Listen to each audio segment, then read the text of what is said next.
அளவற்றருவார் மிகச்சன்பொழியவர்கள் தூண்களின்றி வானத்தை உயர்த்திருக்கும் வல்ல அல்லாஹ்வுக்கே புகழ். கணியத்துக்குரிய தாய்நாடு என்கின்ற வரலாற்று சிறப்புமிக்க இந்த திருநாட்டின் பேங்காக் நகரிலே சீரும் சிறப்பாக வாழ்ந்து கொண்டிருக்கக்கூடிய இஸ்லாமிய சகோதரர்கள், உங்கள் அத்தனை பேருக்கு நம்முடைய இறைவு கணிந்த செலவாத்தினை உங்களுக்கு அஸ்ஸலாமு அலைக்கும் வரஹ்மத்துல்லாஹி.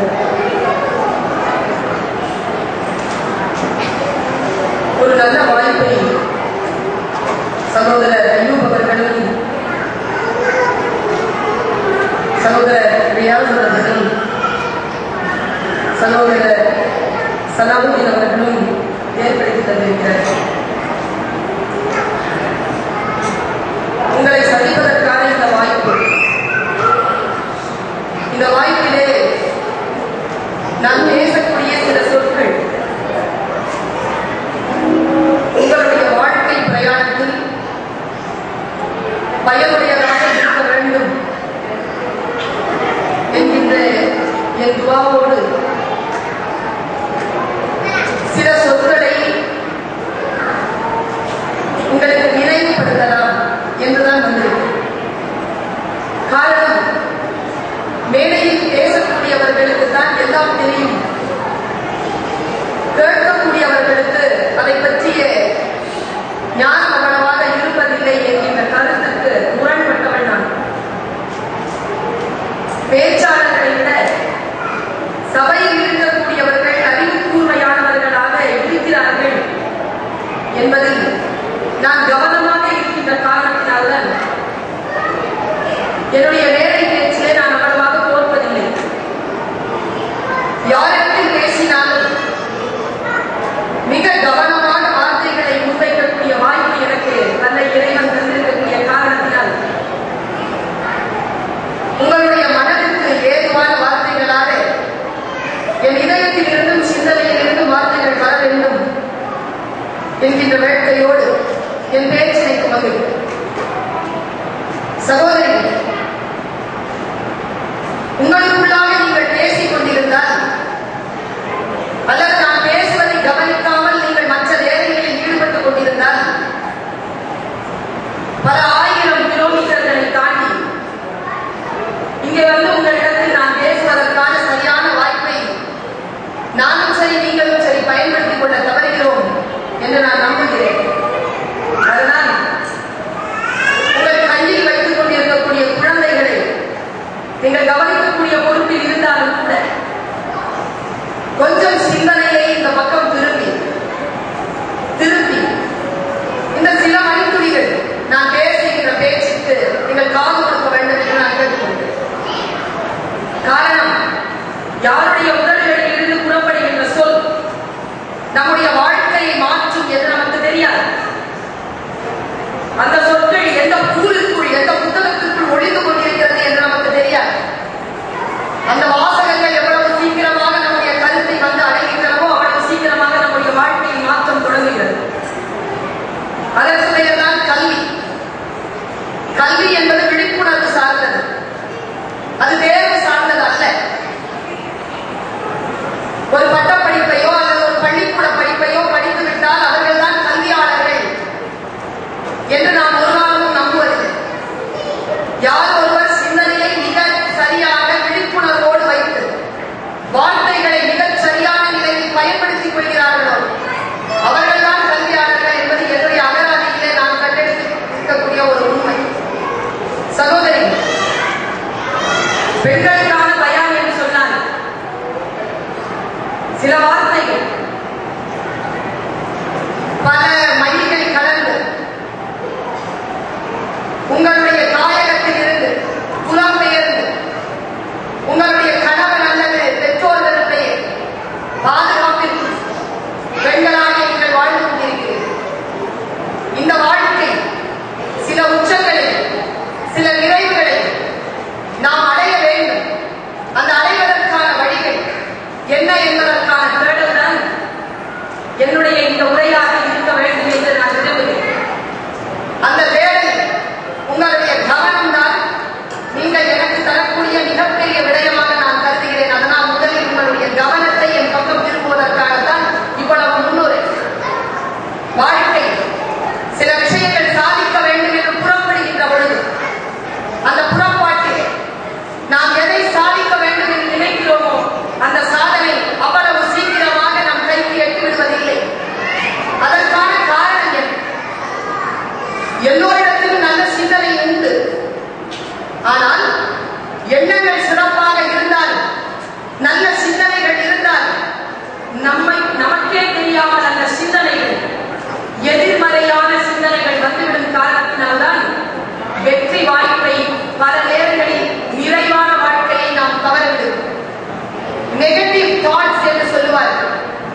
இந்த நெகட்டிவ் தாட்ஸ் இல்லாமல் இருத்தல் என்பது ஒரு மிகப்பெரிய பயிற்சி. சாதாரணமா சொல்றேன், அந்த பயிற்சி பெண்களுக்கு கிடையாது. பெண்களுக்கு ஏன் தலைமைத்துவம் மறுக்கப்படுகிறது தெரியுமா உங்களுக்கு? பெண்களுடைய சொல் ஏன் மறுக்கப்படுகிறது சபையிலே தெரியுமா உங்களுக்கு? உடன்பாட்டு முறையிலான பாசிட்டிவ் அப்ரோச் என்பதை விட நெகட்டிவ் அப்ரோச் தான் அவருடைய சிந்தனை பல நேரங்களில் சென்று விடுகிறது. எந்த ஒரு பெண் பாசிட்டிவ் திங்கிங் நெகட்டிவ் என்கின்ற ஒரு நிலையில் இருந்து எதிர்மறையான சிந்தனைகளில் இருந்து நகர்ந்து உடன்பாட்டு முறையிலான சிந்தனையில் ஒரு பெண் இருக்கிறாளோ அவருடைய வார்த்தைகளை குடும்பமும் கேட்கும், இந்த சமுதாயமும் கேட்கும். இது மாபெரும் ரகசியம். நான் சொல்றேன், பல நேரங்களில் வேண்டாம், இல்லை, எனக்கு இது வராது, எனக்கு இது தெரியாது என்கின்ற மௌனம் அல்லது வார்த்தைகளுடைய எதிர்ப்பு தான் பல நேரங்களில் நம்முடைய தோல்விகளுக்கு காரணமாகிறது. என்னுடைய பேச்சை நான் தொடங்குகின்ற பொழுது இந்த நெகட்டிவ் தாட்ஸ் என்பது உங்களிடத்திலிருந்து இருக்கக்கூடாது என்பதாக என் பேச்சினை நான் துவங்கியிருக்கிறேன். இந்த ஒரு மணித்தியால பேச்சிலே சில கருத்துக்கள் ஆங்காங்கே வந்து விழும். அந்த கருத்திலே எந்த கருத்து உங்களுடைய வாழ்க்கைக்கு பயன்பட போகிறது என்று எனக்கு தெரியாது. எல்லா கருத்துக்களும் எல்லோருடைய வாழ்க்கையிலும் பயன்பட்டு விட முடியாது. ஆனால் ஏதேனும் ஒரு கருத்து இதுவரைக்கும் ஆன பல கேள்விகளுக்கான பதிலை அந்த ஒரு கருத்து தருவதற்கான வாய்ப்பு இருக்கின்ற காரணத்தினால் கொஞ்சம் கவனமாக கேளு. நெகட்டிவ் தாட்ஸ் இல்லாமல் இருக்க வேண்டும் என்று நான் சொன்னேன். பெண்களுக்கு அது நிறைய இருக்கிறது என்று சொன்னேன். நமக்குள் இங்கே இருக்கக்கூடிய ஒவ்வொருவருக்குள் அது இருக்கிறதா என்று ஒரு சின்ன சோதனை மூலம் தெரிந்து கொள்ளலாம். இல்லை, நான் எல்லாவற்றையும் பாசிட்டிவாகத்தான் பார்க்கிறேன், நான் எல்லோரும் நன்றாக இருக்க வேண்டும் என்றுதான் நினைக்கிறேன் என்று சொல்லக்கூடியவர்கள் விதிவிலக்காகத்தான் இந்த அவையில் இருப்பார்கள், என்னையும் உட்பட.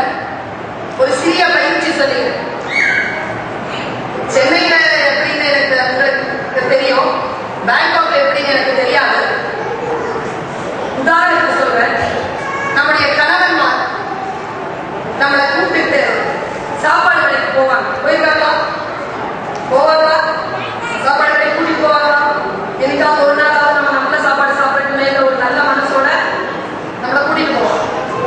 போய் அந்த ஹோட்டல்ல உட்கார்ந்த உடனே எங்க சென்னையில எப்படின்னா இப்படிதான் ஆரம்பிக்கும் பேச்சு. என்னப்பா, என்ன சாப்பிடுறது? அந்த பெண் ஒரு பெண் அல்ல, இரண்டு பெண் அல்ல, எனக்கு தெரிந்த அத்தனை பெண்களும் சொல்லுகின்ற ஒரே தயார் என்ன தெரியுமா? நீங்களே ஏதாவது சொல்லுங்க. சரியா? இட்லி சாப்பிடுறியா? வேண்டாம். தோசை சொல்லட்டுமா? வேண்டாம். பூரி? ஐயோ எண்ணெயா இருக்கவங்க வேண்டாம். ஃப்ரைட் ரைஸ் ஏதாவது சொல்லட்டுமா? நெஞ்சு கறிக்கோங்க. வேண்டாம்.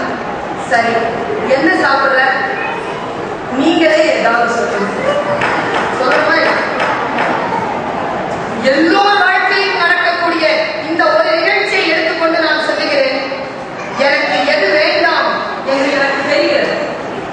நான் திரும்பவும் சொல்கிறேன், எனக்கு எது வேண்டாம் என்று எனக்கு தெரிகிறது. ஆனால் எனக்கு எது வேண்டும் என்று எனக்கு தெரிகிறது. வாழ்க்கையை யார் செய்கிறார்கள் தெரியுமா? எனக்கு என்ன வேண்டும் என்கின்ற தெளிவு யாரிடத்தில் இருக்கிறதோ அவர்கள் தான் வாழ்க்கையில் ஜெயிக்கிறார்கள். பல நேரங்களில் பெண்கள் தோற்று போவதற்கு காரணம், என்னை யாரும் திட்டக்கூடாது, என்னை யாரும் தடை சொல்லக்கூடாது, என்னை யாரும் குறை சொல்லக்கூடாது, என் பாதையை யாரும் குறுக்கிட்டு விடக்கூடாது என்கின்ற கூடாது கூடாது வேண்டாம் வேண்டாம் என்கின்ற சிந்தனை இருப்பது போல, எனக்கு இது வேண்டும், என் வாழ்க்கையினுடைய வளர்ச்சிக்கு இது தேவை என்கின்ற பட்டியல் நம் கையில் இருப்பது இல்லை. சகோதரிகளை, தாய்மார்களே, ஆசைப்படுவது தவறே அல்ல.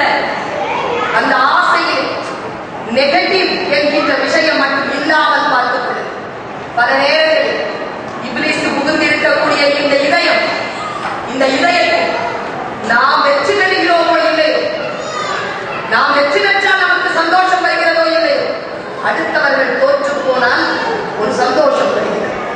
அந்த சந்தோஷத்தில் எந்த ஒரு பெண் உண்மையிலேயே சந்தோஷம் அடையாமல் தன்னைத்தானே காப்பாற்றிக் கொள்கிறாளோ அந்த பெண் வாழ்க்கை முழுவதும் சந்தோஷம் அடைவதற்கான ரஹமத்தை இறைவனிடமிருந்து பெறுகிறார். உதாரணத்துக்கு சொல்றேன், ஒரு 8 வயசு பையன் வெளியில விளையாடிட்டு இருந்தான். நல்ல கவனிங்க, 8 வயசு பையன் வெளியில விளையாடிட்டு இருந்தான்.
பையன் சொன்னா ஃப்ரெண்டு காட்ட முடியாதுப்பா. ஏன் அப்படின்னு கேட்டாரு. பதில் சொல்லல பையன். சரி என்ன விளையாட்டுன்னு கேட்டாரு. அது ஒரு விளையாட்டு பாரு. யாரோடய விளையாடி இருக்க? தனியா விளையாடியா? இல்லப்பா தனியா விளையாடு. அப்ப யாரோட விளையாடு? அமைதியா இருந்தான் பையன். சொல்ல போறியா இல்லையா? அப்பா சொல்றேன் பாரு. சொல்லுங்க. நீங்க அப்ப கிரவுண்டுக்கு வரணும்பா, அப்பதான் சொல்ல முடியும்.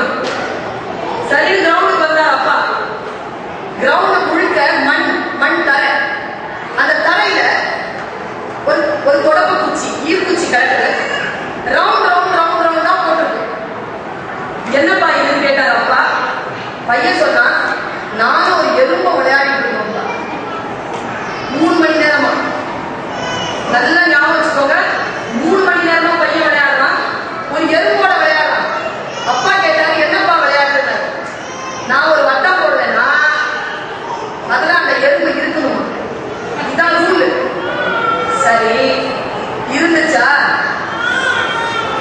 இருந்துச்சுப்பா. இருந்துச்சா? ஆமாப்பா. எப்ப இருந்துச்சு? நீங்க கூப்பிட்டீங்கல்ல, நான் 5 மினிட்ஸ்னால அந்த 5 மினிட்ஸ்ல இருந்துச்சுப்பா. 2 மணி 55 நிமிஷத்துக்கு இல்ல, கடைசி 5 மினிட்ஸ்ல இருக்கு எறும்பு. எங்க காட்டு பார்ப்போம்.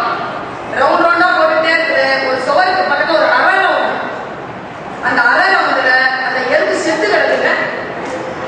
பையங்க அப்பா கேட்டார், விளையாட்டு முடிஞ்சுதாப்பா? முடிஞ்சதுப்பா. யாருப்பா ஜெயிச்சா? நான் தான்ப்பா ஜெயிச்சேன். எப்படிப்பா சொல்ற? நான் வட்டம் போட்டேன் அது வெளியில போச்சு, நான் ரவுண்டு போட்டேன் அது வெளியில போச்சு, நான் வட்டம் போட்டேன் அது வெளியில போச்சு, நான் ரவுண்டு போட்டேன் வெளியில போச்சா? போட்டுட்டே இருந்தேனா? கடைசியா என்னடா இது கேட்க மாட்டேங்குதுன்னு கடைசியா ஒரே ஒரு போட்டு போட்ட மாதிரி செத்து போச்சுப்பா. ரவுண்டு கட்டிட்டப்பா. உள்ள இருக்குப்பா. அப்பா திரும்ப கேட்டார், யாருப்பா ஜெயிச்சேன்? பையன் தெளிவா சொன்னான், நான் தான்ப்பா ஜெயிச்சேன். அப்பா சிரிச்சுக்கிட்டே சொன்னார், இதுதான் இந்த பேச்சிலே நமக்கு கிடைக்கக்கூடிய மிகப்பெரிய பாடம். அப்பா சொன்னார், ஜெயிச்சது நீ இல்லப்பா, ஜெயிச்சது அந்த எறும்பு. ஏன் தெரியுமா? நீ எறும்பை தோக்கடிச்ச. எறும்பை நீ ஜெயிக்கல. ஜெயிச்சது யார் தெரியுமா? எறும்புதான். செத்தாலும் சாவேன தவிர நீ போற வட்டத்துல தங்க மாட்டேன்னு போராடிச்சுதா அது ஜெயிச்சுதுப்பா. அந்த வட்டத்துல தங்க வைக்கிறதுக்காக நீ அந்த எறும்பை போட்டு நசுக்குனப்ப அந்த எறும்பை நீ தோற்கடித்தாய். தோற்கடிப்பது அல்ல வெற்றி. நாம எத்தனை முறை தோற்கடிக்கிறோம்? உதாரணத்துக்கு சொல்லவா? கல்யாணம் பெண்கள் இருக்கிறீங்க, விரும்பி ஒரு பொருள் கேட்டுப்போம் கணவன் கிட்ட. ரம்ஜானுக்கு கேட்கிறோம்னு வச்சுக்கோங்க. பணக்காரர்களாக இருக்கிறீர்கள், உங்களுடைய நிலையை நீங்கள் வேற ஏதேனும் உதாரணத்தை வைத்துக் கொள்ளுங்கள். சாதாரணமான குடும்பங்களை சொல்லுகிறேன். ஒரு பட்டு புடவை கேட்டிருக்கா அம்மா, ஹஸ்பண்டால வாங்கி தர முடியல. ரம்ஜானுக்கு கேட்டா வாங்கி தரல. ரம்ஜான் அன்னைக்கு காலையில ஒரு புடவை வருது, காட்டன் புடவை. நிறைய மனைவிமார்களை நான் பார்த்திருக்கிறேன். நான் கேட்டது என்ன? பட்டு புடவை. வந்தது என்ன? காட்டன் புடவை. அன்றைக்கு முழுக்க புத்தாலை கட்டாமல் தன் கணவனை தோற்கடிக்கக்கூடிய பெண்கள் அதிகம். நாம் ஜெயிக்கிறோமோ இல்லையோ, பட்டாளை வந்தால் நான் ஜெயிக்கிறேன். ஆனால் வாங்கி கொடுக்கவில்லை என்றால், வாங்கி கொடுத்த ஆடையை நான் உடுத்தாமல் யார் வாங்கி கொடுத்தார்களோ அவர்களை நான் தோற்கடிக்கிறேன். பல நேரங்களில் முன்னால் இருக்கின்றவர்களை தோற்கடிப்பதன் மூலமாகத்தான் வாழ்க்கையில் நாம் ஜெயித்துக் கொண்டிருக்கிறோம். தோழிகளே, சகோதரிகளே, மற்றவர்களை தோற்கடிப்பதனால் நாம் ஒரு காலமும் ஜெயித்து விடுவதில்லை என்பதனை இந்த அரங்கத்தில் இருந்து வெளியில் செல்கின்ற பொழுது உங்கள் மனதிலே காண்பிச்சது. பெண்களிடத்தில் எனக்கு ரொம்ப பிடிச்ச விஷயம் என்ன தெரியுமாங்க?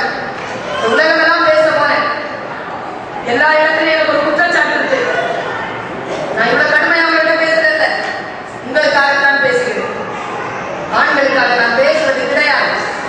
ஒரு கூட்டம் வந்து என்கிட்ட கேட்டுச்சு, பொம்பளைகளுக்காகவே பேசுகிறீங்களே, ஆண்களுக்கு ஆதரவா நீங்க பேச மாட்டீங்களா? நான் சொன்னேன், எதற்காக பேசணும்? எங்களுக்கு பிரச்சனை இல்லையா? எங்க பிரச்சனையும் பேசலாம் தானே. நான் சொன்னேன், பெண்களை விட ஆண்களுக்கு பிரச்சனைகள் அதிகம்.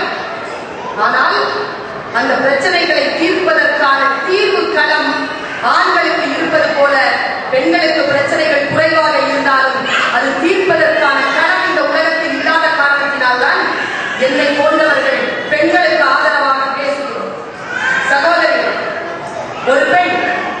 மகிழ்ச்சியாக வாழ வேண்டும் என்றால் அவளுக்கு 2 விஷயம் வேண்டும். ஒண்ணு, அவ யாரையும் காயப்படுத்தக்கூடாது. 2, அவ காயப்படக்கூடாது. 2 விஷயம் இருக்குங்க. 1, காயப்படுத்தக்கூடாது. 2, காயப்படக்கூடாது. ஆனால் நாம் காயப்படுத்துகிறோமோ இல்லையோ, காயப்படுகிறோம். பல நேரங்களில் பெண்கள் காயப்படுகிறோம், அடி வாங்குகிறோம். தெரியுமா உங்களுக்கு? தெரியாதா? அடி வாங்குகிறோம். உலகத்திலேயே பெண்களுக்கு எதிராக செயல்படக்கூடிய வன்முறைகளில் மிக உச்சமான வன்முறை அடி வாங்குறதுங்க. பெண் அடி வாங்குறது கூட பெரிய கொடுமையான விஷயம் இல்லை. கவனமா கேளுங்க. பெண் அடி வாங்குறது கூட கொடுமையான விஷயம் இல்லை. அந்த அடி வாங்குறதுக்கான காரணம் இருக்கு பாருங்க, அந்த காரணம் தான் ரொம்ப கொடுமையான விஷயம். அடி வாங்குவது கூட அவ்வளவு கொடுமையான விஷயம் அல்ல. எதற்காக அடி வாங்குகிறோம் என்கின்ற எதற்காக என்கின்ற கேள்வி இருக்கு பாருங்க, அது ரொம்ப கொடுமையான விஷயம். பெண்கள் காயப்படாமல் இருக்க வேண்டும் என்றால், காயப்படுத்தாமல் இருக்க வேண்டும் என்றால் சில புரிந்துணர்வு, அண்டர்ஸ்டாண்டிங், சில விழிப்புணர்வு, அவேர்னஸ், சில தன்னுணர்வு, கான்சியஸ்னஸ். இந்த அவேர்னஸ், அண்டர்ஸ்டாண்டிங், கான்சியஸ்னஸ், இது 3 இருந்தால் பெண்கள் காயப்படுவதிலிருந்து தப்பித்துக் கொள்ளலாம். நாம் இஸ்லாம் மார்க்கத்தில் பிறந்திருக்கோம். இஸ்லாம் மார்க்கம் இருக்கு, அற்புதமான மார்க்கம். இதை நான் இஸ்லாமில் பிறந்தேன் என்பதற்காக பேசவில்லை. பல நிலைகளில் பல மார்க்கங்களை அறியக்கூடிய வாய்ப்பு கிடைத்த காரணத்தினால் சொல்கிறேன். கம்பேர் பண்ணி சொல்றேன். அற்புதமான மார்க்கத்தில் இஸ்லாத்தில் நாம் பிறந்திருக்கிறோம். ஆனால் எத்தனை பேர் அந்த அற்புதமான வாய்ப்பை முழுமையாக பயன்படுத்திக் கொண்டிருக்கோம் சொல்வது நினைச்சு பாருங்க. எத்தனை பேர் கான்சியஸ்னஸா, அவேர்னஸா, அண்டர்ஸ்டாண்டிங் லெவல்ல ஹைல போய் இந்த மார்க்கத்தை சரியான வகையில் அனுபவித்திருக்கிறோம். உலகத்திலேயே மிகப்பெரிய கொடுமையான விஷயம் என்ன தெரியுமா? மற்றவர்களால் அவமானப்படுத்தப்படுவது. இஸ்லாமிய மார்க்கத்தில் பெண்களுக்கு உச்சநிலை அளிக்கப்பட்டிருக்கிறது. அந்த உச்சநிலைக்கான அறிவு தெளிவு இல்லாத காரணத்தினால்தான் சமுதாயத்திலே பெண்கள், இஸ்லாமிய பெண்கள் பிற்படுத்தப்பட்டிருக்கிறார்கள். இந்த மேடையில நம்ம ரியாசுதீன் பாய் ஒரு வார்த்தை சொன்னார். எத்தனை பேர் கவனிச்சீங்கன்னு தெரியல. சில பெண்கள் கவனித்துக் கொண்டிருந்ததை நான் கவனித்துக் கொண்டிருந்தேன். ஒரு வார்த்தை சொன்னார், எஸ்ஐடி காலேஜ்ல படிக்கிறத விட ஸ்டெல்லா மேரிஸ் காலேஜ்ல படிச்சா கொஞ்சம் மரியாதை கூடுதல்னு சொன்னார். சொன்னாரா இல்லையா? சத்தியமா அப்படி கிடையாது. என்ன கேட்டா, இந்த உலகத்திலேயே மிகச்சிறந்த கல்வி நிறுவனம் என்று நான் சொல்லுவேன் என்றால் அது எஸ்ஐடி கல்லூரியை தான் சொல்லுவேன். என்ன காரணம் தெரியுமா? நான் வேலை செய்யறதுக்காக சொல்லல, நான் வேலை செய்யறதுக்காக சொல்லலீங்க. அந்த கல்லூரி என்ற ஒன்று இல்லை என்றால் சென்னை 60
இருக்கிறார்கள் ரஃபியுதீன். நம்முடைய முஸ்லிம் பெண்கள், இந்த முஸ்லிம் பெண்களுக்கு இந்த புர்கா போடுறாங்க, உடல் அழகை மறைப்பதற்கு தான், சிந்தனையை மறைப்பதற்காக இல்லை என்பதனை வாய்ப்பு கிடைக்கின்ற பொழுதெல்லாம் அவர்கள் நிரூபித்து காட்டிக் கொண்டிருக்கிறார்கள். வாய்ப்பு தான் தானம். வாய்ப்பு தரப்படுகின்ற பெண்கள் முதல் வரிசையில் இருக்கிறார்கள். பெண்களே, சந்தோஷமா வாழணும் சொன்னா சுயமரியாதையோடு வாழுங்க. சுயமரியாதையோடு வாழ்வதற்கு சில மேனேஜ்மெண்ட் இருக்கணும், தகுதி, நிர்வாக தகுதி இருக்கணும். நிர்வாக தகுதி என்பது என்ன தெரியுமா? நேர நிர்வாகம், உடல் ஆரோக்கிய நிர்வாகம், உறவுகளின் நிர்வாகம், உணர்ச்சி இமோஷனல் உணர்ச்சிகளின் நிர்வாகம். இந்த நிர்வாகம் எல்லாம் சரியாக செய்யக்கூடிய பெண் யாரையும் காயப்படுத்துவதில்லை, யாராலும் காயப்படுவதில்லை. தெரியுமா உங்களுக்கு? நமக்கு நேர நிர்வாகம் ஒன்று இருக்கா? கேட்கிறேன். 24 மணி நேரம் ஒரு நாளைக்கு காலையிலிருந்து எழுந்திருச்சு இப்ப இங்க உட்கார்ந்து இந்த நாளைக்கு என்ன பண்ணீங்கன்னு சொல்லி யாரோ ஒருத்தரை கூப்பிட்டு கேட்கிறேன். சோறாக்கணும், அப்புறம் சாப்பிடணும், அப்புறம் வீட்டெல்லாம் நிர்வாகம் பண்ணணும். அப்ப வேலைக்காரங்க இருக்காங்க, அவங்க என்ன பண்றாங்க? அவங்க வேலை செய்யறாங்க. அப்ப நீங்க என்ன பண்ணீங்க? அதெல்லாம் சரியா பண்றாங்கன்னு பார்த்தோம். அப்புறம் அவ்வளவுதான். அப்புறம் 24 மணி நேரம் நமக்கு எங்கிட்ட கேட்கிறாங்க எல்லாரும். நான் பிஎஸ்சி பண்ணியிருக்கேன், ரிசர்ச் பண்ணியிருக்கேன், காலையில காலேஜுக்கு போறேன், என் குடும்பத்தில் நான் நல்ல தாய், நல்ல மனைவி, என் குடும்பத்தில் இருக்கக்கூடிய எந்த வேலையையும் நான் கணவருக்கோ அல்லது என் தாயிடமோ நான் ஷிஃப்ட் பண்ணுவதில்லை. என் வேலையை நான் தான் செய்கிறேன்.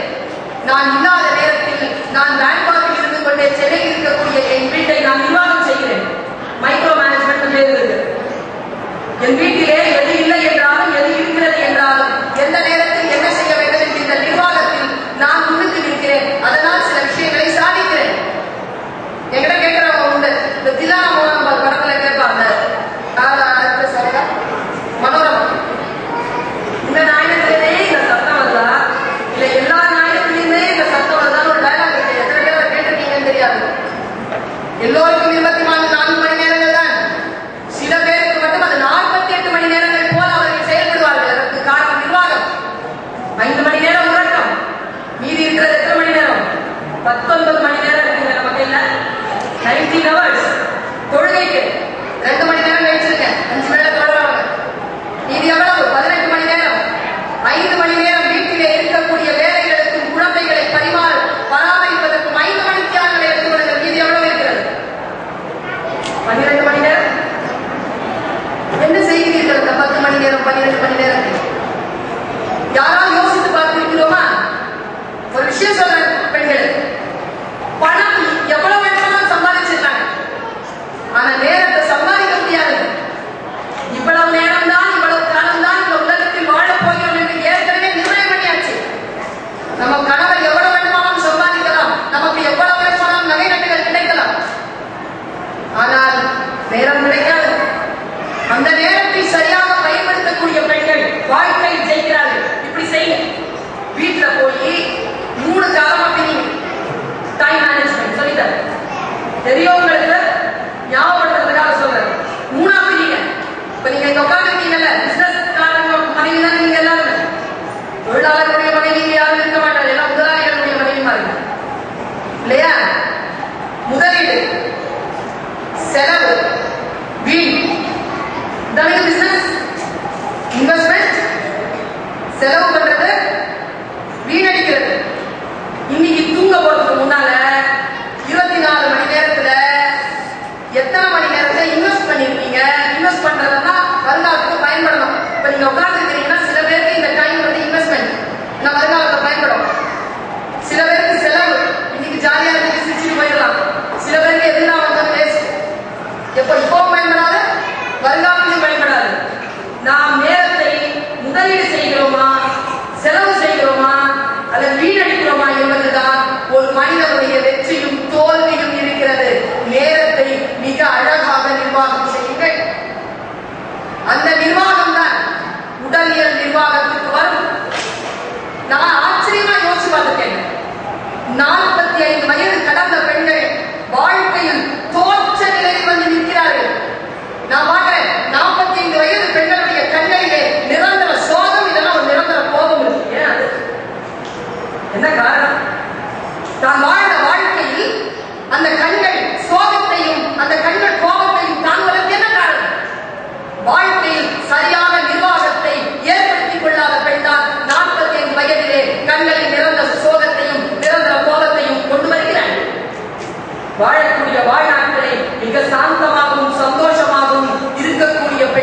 கண்களிலே கோபத்தையும் சோகத்தையும் கொண்டு வருவது இல்லை.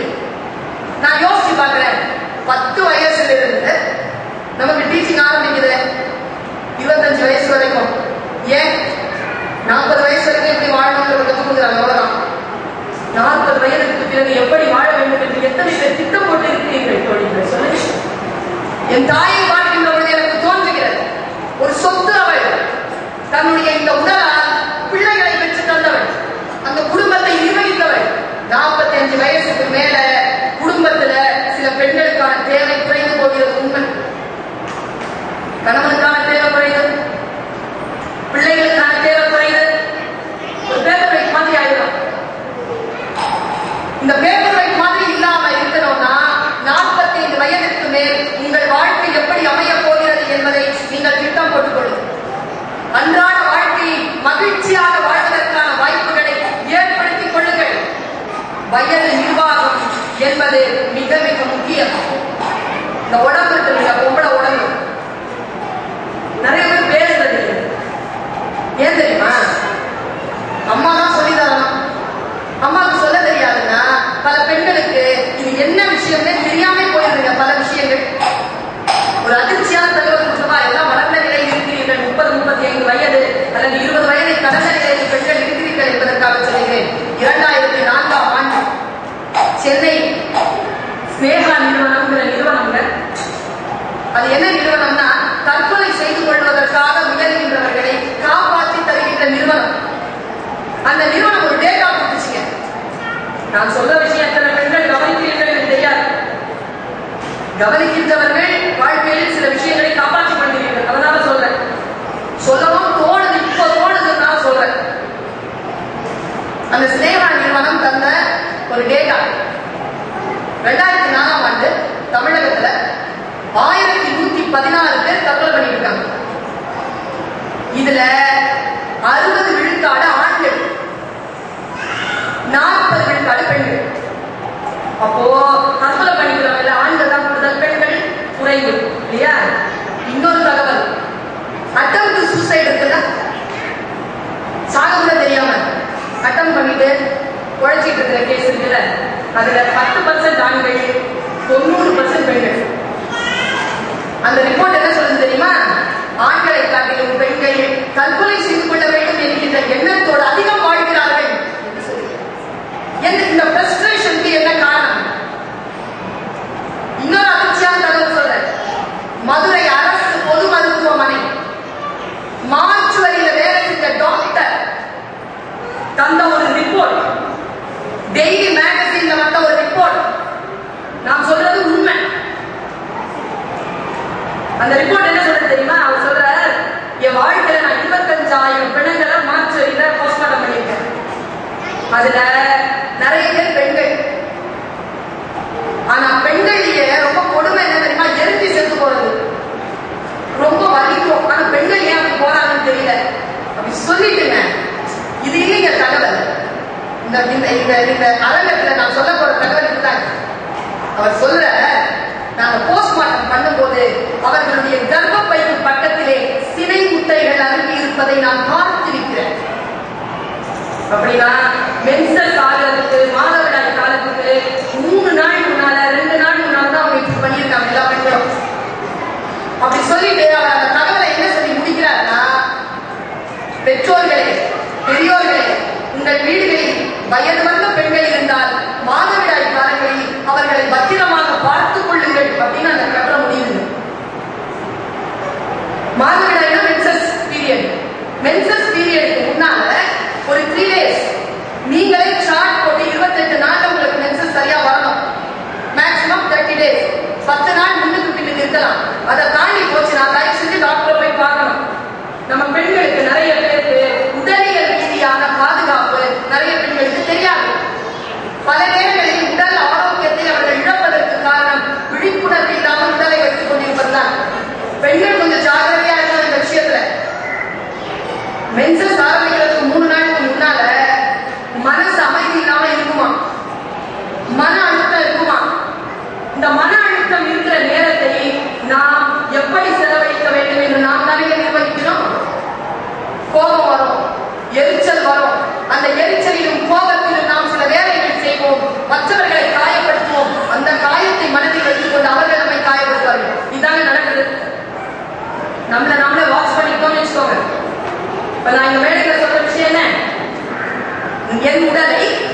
நான் கவனமாக பார்க்கணும். 28 நாள்ல எனக்கு பீரியட்ஸ் வருதா, அந்த 3 டேஸ்க்கு முன்னால என்னுடைய பிஹேவியர் எனக்கு இரிட்டேஷன் இருக்கா, அந்த இரிட்டேஷன் அப்போ பேசாமல் நம்முடைய தக்பீர்ல ஈடுபடுவோ அல்லது தொழுகையில் உட்கார்வதோ அல்லது நோன்பு இருப்பதோ அல்லது மௌனமாக இருப்பதோ அல்லது கைவேலைகளை ஏதேனும் செய்வதோ அல்லது யோக பயிற்சிகளை செய்வதோ ஏதேனும் ஒரு நிலையில் நம் உடலை அமைதியாக பொறுப்பாக வைத்துக் கொண்டிருக்கக்கூடிய விழிப்புணர்வு நமக்கு வேணாமா? இது யார் நமக்கு சொல்லிக் கொடுத்திருக்கா? சொல்லுங்க, எந்த தாய் சொல்லிக் கொடுத்திருக்கிறா? சொல்லுங்கம்மா, மென்சஸ் ஆகிறதுக்கு முன்னாள் கொஞ்சம் நீ அமைதியா இருப்பா சொல்லி தந்தது இல்லை.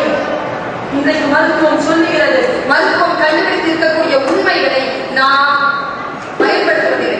ஏன் தெரியுமா பயன்படுத்துறதுல? நமக்கு தான் படிக்கிற பழக்கம் குறைவாச்சு. எங்க படிக்கணும் சொல்லுங்க. எத்தனை பேர் நியூஸ் பேப்பர் படிப்பீங்க? நியூஸ் சேனல் பாப்பீங்க. சில பேர் அந்த டைம்ல தான் சாப்பாடு வைக்கிறது போயிருவோம். சீரியல் பார்க்கறது நோய் தெரியுமா உங்களுக்கு? டிசீஸ். இன்னும் சொல்லலைன்னா உண்மைக்குமே சொல்றேன், டிசீஸ், நோய். ஏன் தெரியுமா? நான் ஒரு நாள் தோப்புத்துறைக்கு பேச போறேன். உங்களுக்கு தெரியும் நினைக்கிறேன். தோப்புத்துறை அந்த தஞ்சாவூர் பக்கத்துல இருக்கு. அதுல சித்தி அப்படின்னு ஒரு சீரியல் ஓடிட்டு இருந்த நேரம், அதுல ஜீவான ஒரு பொம்பளை மேல கீழே விழுது அப்படின்னு ஒரு ஏதோ காட்சி. ஒரு அம்மா, ஒரு வயதான கிழவி, அந்த அம்மா சலாம் துணியை வீழ்ச்சி வச்சுக்கிட்டு எனக்கு இஷாக்கு அப்புறமா ஸ்பீச் நான் இருக்கிறேன். சத்தமா துவா கேட்குதுங்க. அந்த ஜீவாவுக்கு மப்பீரத்துல ஜனதற்கு தோசை தான் பண்ணணும். என்ன பண்ணுவீங்க? இந்த கிழவிய சொந்த செலவு சுண்ணாம்பு தவறுல போட்டாங்க நினைச்சேன். எப்படிங்க மனசை அடக்க வைக்கிறோம் சினிமாவில், டிவியில? போகினா எங்கே போகிறார்? இவன் எங்க போய் தொலைஞ்சா நமக்கு என்ன? எவ்வளவு வேலை இருக்கு. வீட்டிற்கு வரப்போகிற வந்து கொண்டிருக்கக்கூடிய கணவன் எவ்வளவோ சிக்கல்களுக்கு நடுவிலே வந்திருக்கிறார். அவருடைய சிக்கல்களை தீர்ப்பதற்கான ஒரே வார்த்தை வாங்க கூட்ட போது தெரியுமா? தெரியுமா? பெரிய உளவியல் வார்த்தை, சைக்கலாஜிக்கல் தெரபி. ஒன்றும் இல்லை, போயிட்டு வாங்க அப்படின்னு சொல்றது சிராமலை. நல்லபடியா போயிட்டு வாங்க, நல்லா காவல் சொல்லி கணவரை வீட்டை அனுப்புறதோ இல்லை என்ன மாதிரி பேக சொல்லி வேலைக்கு போறீங்க இல்லை தானே? வீட்டில் தானே இருக்கிறீங்க. எப்போ போவாங்க தூங்கிட்டு இந்த வேலை தானே. போகும்போது கொஞ்சம் சந்தோஷமா தான் அனுப்பிடுறீங்க. நல்லபடியா போயிட்டு வாங்க, நல்லா காவல். திரும்பி வராங்க வாங்க, ஒன்றுமே வேண்டாங்க, வாங்க. இந்த 2 வாரம் மந்திரம் சொல்ல தெரியுமா உங்களுக்கு? அது சொல்லித்தான் அவங்க வாங்க. நாம் சொல்ல வீட்டுல வரமாட்டாங்க. அது கிடையாது, அது கிடையாது. மனைவியுடைய ஒரு சொல், ஒரு ஆறுதலான ஒற்றை சொல் எவ்வளவு மந்திர வேலையை செய்யும் தெரியுமா உங்களுக்கு? செஞ்சு பாருங்களேன். அல்லது அப்படி செய்த பெரியவர்களை பாருங்களேன். அவங்க வாழ்க்கையில வந்து ரொம்ப அந்யோன்யமான தம்பதிகளாக இருப்பார்கள். உடல் தேவை என்பது ஒரு காலகட்டத்தில் நின்று போய்விடும். மனதளவிலே இருக்கக்கூடிய இந்த பயிற்சிகளும் பழக்கமும் தான் வாழ்க்கையில் குடும்பம் என்கின்ற நிறுவனத்தை இருக்க வைத்துக் கொண்டிருக்கக்கூடிய ஒரு வாய்ப்பாக இருக்கும்னா 300-25,000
நான் சொல்ல கவனமா பாருங்க,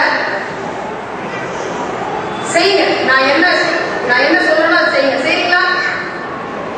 எங்க உங்களுடைய ஆள்காட்டிகளை கொடுத்துங்க.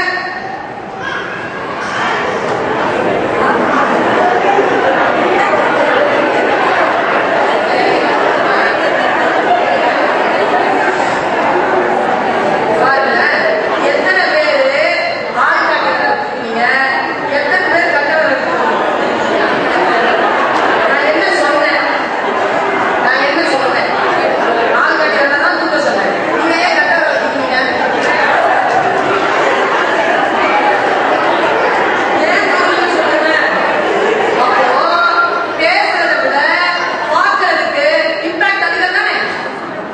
அப்போ டிவியை நீங்க பார்க்கும்போது எந்த டிவியால எந்த சீரியலாவது ஒழுக்கமான பொம்பளைய காட்டாங்களா? நான் கேட்கிறேன், உன் வாழ்க்கையை நான் என்ன செய்ய போகிறேன்? அவங்க செத்து போயிட்டாரு. இப்படி பண்ணவங்க செத்து போயிட்டாரு. அந்த நேரத்தில் தான் போயிட்டு இருக்கு. நீங்க ஏன் உங்களுடைய கட்டுப்பாட்டை இழக்கிறீர்கள்? அவர்கள் என்ன சொல்லுகிறார்களோ நீங்க மட்டும் இல்லைங்க. இன்னொரு கவனமான விஷயத்த சொல்றேன். உங்கள் வீடுகளில் பிள்ளைகள் கார்ட்டூன் சேனலை பார்க்கின்றன என்று சொன்னால், அந்த கார்ட்டூன் சேனல் நீங்கள் ஆஃப் செய்யும் பொழுது அவர்களிடத்திலே ஒரு விதமான ரியாக்ஷன் வருகிறது என்று சொன்னால், அந்த ரியாக்ஷனுக்கு மெடிகேஷன் தான் பதில்.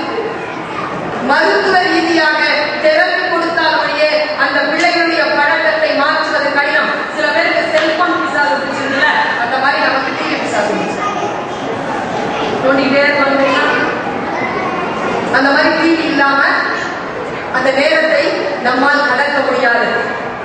ஏங்க இஸ்லாத்துல ரெக்ரியேஷன் ஹராமாக்கப்பட்டதுன்னா இதுதான் காரணம். நான் ஆள்காட்டி விரதத்துக்கு சொன்ன நீங்க கட்ட விரதத்துக்குங்கல்ல, அப்போ உங்களுடைய சிந்தனையை என்னுடைய காட்சி மாற்றும். என்ன சொன்னாலும் அது கேட்க முடியாது. நான் பார்த்திருக்கேங்க, டிவியில சின்ன பிள்ளைகளுக்கு ஆபாச உடை அணிவித்து ஆட சொல்றாங்களா?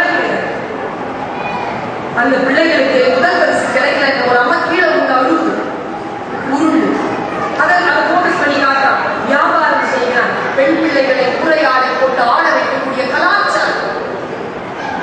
சிவப்பா இருந்தாதான் அழகு, கருப்பா இருந்தா அழகு இல்லை. எவன் சொல்லணும்? பெண்ணுக்கான அழகு ஆரோக்கியம் தான் பெண்ணுக்கு அழகு. அறிவார்ந்த பெண் தான் அழகி. உங்க வாயில ஒரு சொத்தப்பா இல்லைன்னா நீங்க தான் அழகி. கரெக்டா 22 நாள் கரெக்டா மாதவிடாய் வந்தா நீங்க தான் அழகி.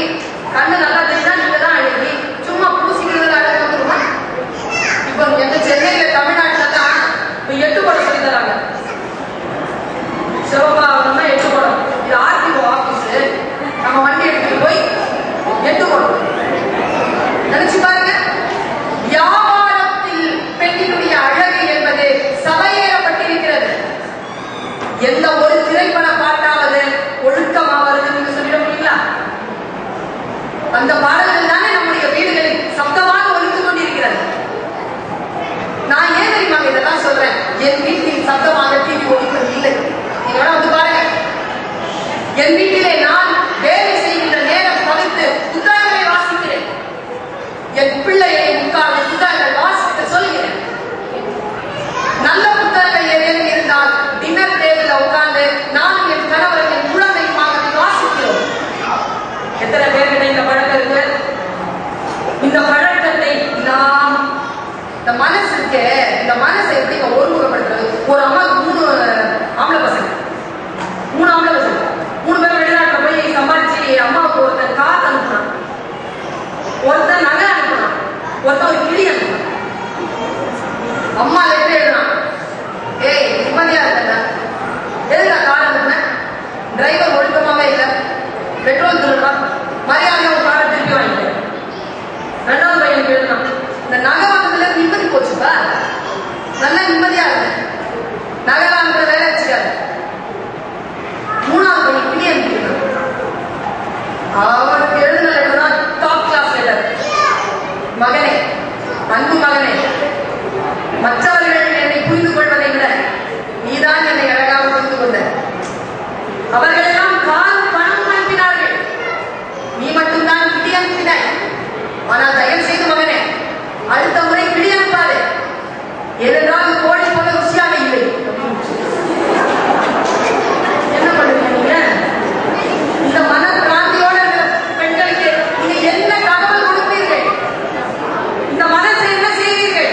இந்த மனதை சரி செய்ய வேண்டும் என்றால் பெண்களே, எங்களுக்கு குவாலிட்டி என்ன தெரியுமா? நான் உங்களை நான் சிறந்தவன் என்று நான் வணங்குகின்ற அல்லாஹ் மீது ஆணையாக நான் சொல்கிறேன். அப்படி நான் சொல்ல வரேன், சத்தியமாக சொல்கிறேன். என்னிடத்தில் இல்லாத ஒரு குணம், அல்லாஹ்வை தவிர நான் வேறு யாருக்கும் பயப்படுவது கிடையாது. ஏன்னா அச்சம் கிடையாது, பயப்படுறதே இல்லை. அதை எதுக்கு பயப்படணுமோ அதுதான் பயப்படும். எல்லாம் பயப்படும். பாம்பு வந்துருச்சுன்னு வச்சுக்கோங்க, கொத்திரும் அப்படின்னா பயப்படும். இப்ப இந்த சேவை தானே இருக்கிறோம், பாம்பு வந்துருமோன்னு பயப்படும். பெண்களிடத்தில் இருக்கக்கூடிய மிகப்பெரிய பலவீனம் இந்த அச்சம்.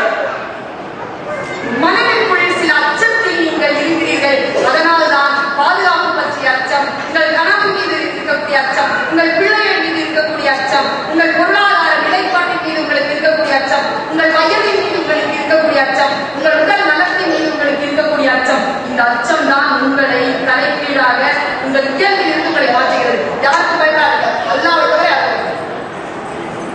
எது சொன்னாலும் நேர்மையாக சொல்லுங்கள். மனசுல படுதா சொல்றதுக்கு ஒரு டோன் இருக்கும். இன்னொரு சத்தியத்தை சொல்றேன், என்னை யாரும் அடிச்சிருக்கீங்க? சின்ன வயசுல இருந்த கஷ்டம் யாருக்கு அடி வாங்குது.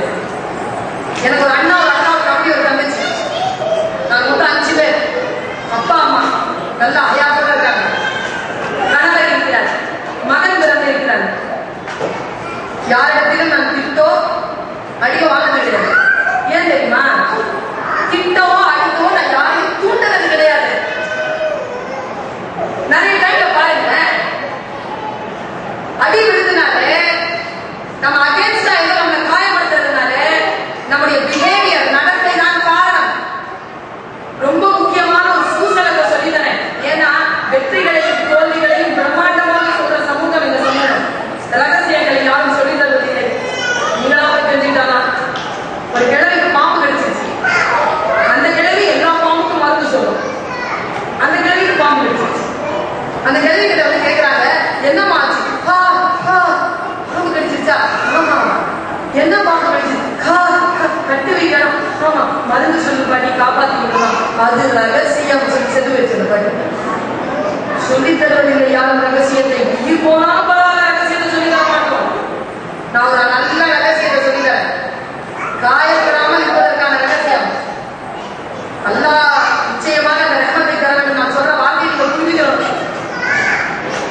டோன் இருக்கிற தொனி, குரல் தொனி, டோன். ஆமா ஆமா ஆமா. இந்த டோன் இருக்குல்ல, அதில் கவனம் இருந்தால் பெண்கள் காயப்படுவது இல்லை. நிறைய நேரத்துல நம்ம காயப்படுறதுக்கு காரணமே சாதாரணமா சொல்லிட்டு போறோம் ஒரு விஷயத்த. அதை நாம பெருசுபடுத்தி சொல்லுவோம் பாருங்க, அந்த அதிர்ச்சியில தான் நமக்கு அடியும். சாதாரண விஷயமா தான் இருக்கும், அது எரியும். உங்க அம்மா வந்தாங்க, இது ஒரு வார்த்தையா? சாப்பிட உட்காந்துருக்காரு. உங்க அம்மா வந்தாங்க, என்ன சொன்னாங்க? நீங்க சாப்பிடுங்க அப்புறமா சொல்லுங்க. இல்ல என்ன சொன்னாங்க சொல்லு. சாப்பிடுங்க அப்புறமா சொல்றேன். தப்பு கட்டுப்படுத்த ஒன்றும் கிடையாது.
அசிங்கமா எழுதிட்டான். இந்த பாட்டுலாம் பாடிட்டாரு. இல்ல, அசிங்கமா எழுதுறதுக்கு பின்னால பெண்ணை அவன் அசிங்கமாக நினைத்திருக்கிறான் என்கின்ற அழுத்தமான ஒரு கருத்தாக்கம் இருக்கிறது. அந்த கருத்தாக்கத்துல கோபம் முடியுது.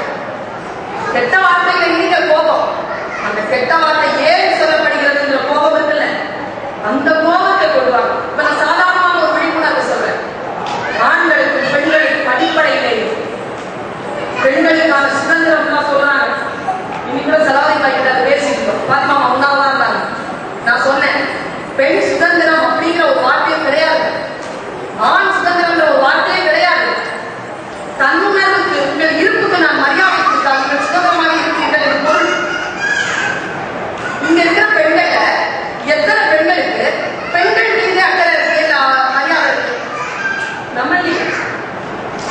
நம்மில் எத்தனை பேர் பெண்களை மரியாதை செய்கிறோம்? நமக்குள் பெண்களுக்கு எத்தனை பேர் பெண்களை அரவணைத்துக் கொள்கிறோம்? ஒரு பெண்ணுக்கு அவமானம் நடந்தால் ஓடி சென்று அவளை காப்பாற்றிக் கொள்ளக்கூடிய ஆட்கள் எத்தனை பெண்கள் இருக்கு?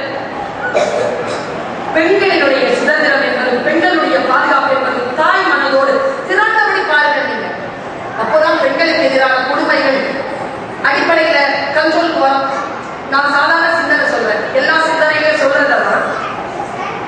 ஆண்களுக்கு ஒரு விளையாட்டு பாருங்க. சைக்கலாஜிக்கலாவே இந்த ஆண் பெண் குழந்தைகள் எடுத்து நாம் வேதத்தை பாராட்டுகிறோமா இல்லையா? ரசூலுல்லாஹி ஸல்லல்லாஹு அலைஹி வஸல்லம் அவர்கள் ஒரு முறை உட்கார்ந்து கொண்டிருக்கிறார். ஒரு அம்மா, ஒரு ஐயா, ஒரு அசாமி அவர் மடியில பையனை தூக்கி வச்சுக்கிறார். உடனே கீழே உட்கார திருப்பிக்கிறார் ரசூலுல்லாஹி முகத்தில். நம்ம எத்தனை பெண்கள் பெண்களுக்கும் ஆண்களுக்குமான குழந்தைகள் மத்தியிலேயே சமத்துவத்தை பெறுகிறது கிடையாது. பெண்கள் குழந்தைகளையும் அல்லது பெண்களுக்கு ஆதரவாகவும் சிந்திக்காத வரைக்கும் பெண்களுக்கான சுதந்திரத்திற்கான தீர்வை அடையாளப்படுத்திக் கொள்ள முடியாது. இப்போ ஆண் பெண் என்ற வித்தியாசத்தை எப்படி கொண்டு வர பாருங்க. ஆம்பளை பிள்ளைங்க விளையாடுவாங்க, இந்த விளையாடுவாங்க இல்லை. அவங்க ஊர்ல கபடி விளையாட தெரியுமா? நான் விளையாடவும் தெரியுமான்னு எல்லாரும் ஆமா தெரியும் ஆடுவாங்க. ஆண்கள் கபடி ஆடுவாங்க. அந்த ஆண்கள் கபடி ஆடுறதுக்கான ரூல் என்ன தெரியுமா?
ஒருவர் இல்லாத போது அவர்களை பற்றி குறை பேசுவது. திரும்பி சொல்றேன், ஒருவர் இல்லாத போது அல்லது அவர்கள் காதில் விழாதபடிக்கு அவரை பற்றி புறம் பேசுவது. ஒரு முறை மஜ்லிஸ் நடந்து கொண்டிருக்கிறது. அசாபிமார்களில் ஒரு அசாபா எழுந்து கேட்கிறாங்க, ரசூலுல்லாஹி ஸல்லல்லாஹு அலைஹி வஸல்லம், யா ரசூலல்லாஹ், ஒரு பெண் தவிர்க்க வேண்டிய மாபெரும் குற்றம் எது? நான் சொல்வது ஹதீஸ். ஒரு பெண் தவிர்க்க வேண்டிய மாபெரும் குற்றம் எது? ரசூலுல்லாஹ் சொன்ன பதில் திருமிதி என்கின்ற நூலில் பதிவாகி இருக்கிறது. ரசூலுல்லாஹ் சொன்ன பதில், எந்த ஒரு மனிதன் தவிர்த்துக் கொள்ள வேண்டியது இரண்டு. உலகத்தில் எந்த பாவம் செய்தாலும் மன்னிப்பு உண்டு, இரண்டு பாவங்களை தவிர. ஒன்று இணை வைத்தல், இரண்டு புறம் பேசுதல். ஏன் அப்படின்னு கேட்கிறாங்க. அதுக்கு ரசூலுல்லாஹ் சொன்ன பதில்,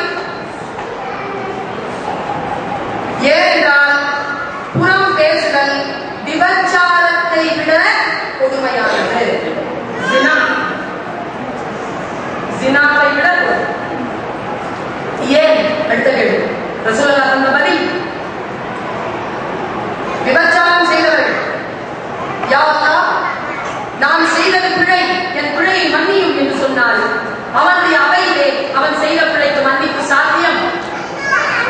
ஆனால் புறம் பேசுகின்றவர்கள், யா அல்லாஹ், நான் தெரியாமல் புறம் பேசிவிட்டேன், நீ மன்னித்து விடு என்று சொன்னால் அல்லாஹ் அதை மன்னிப்பது இல்லை.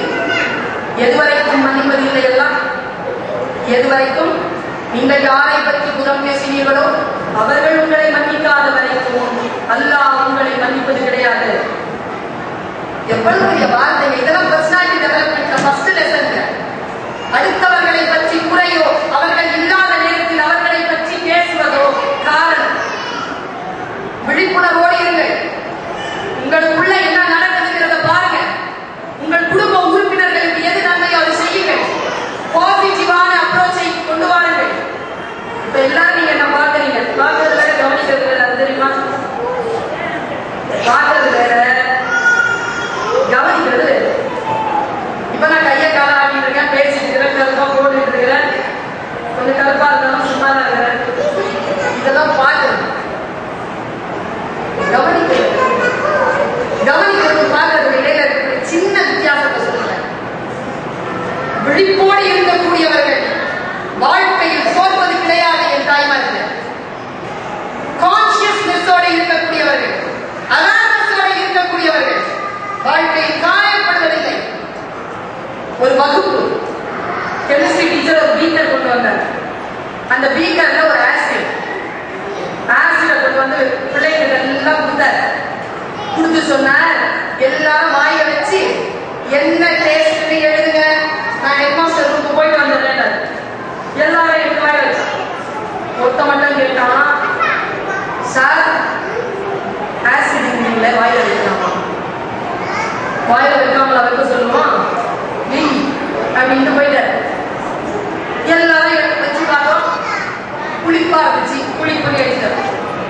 வாத்தியார் வந்தார், நான் வாய் எழுதிக்கலாமா? எழுதினோம் சார். என்ன புளிப்பு சார்? ஒருத்தர் என்ன செஞ்சான், அந்த வாத்தியார் என்ன செஞ்சார், எடுத்து வச்சு பார்த்துட்டு என்னது புளிப்பா, டேஸ்ட்லெஸ், சுவையற்றது அப்படின்னு போட்டு எழுதினேன். எல்லாரும் சொன்னாங்க, என்னப்பா இது புளிப்பா இருக்கு, டேஸ்ட்லெஸ்.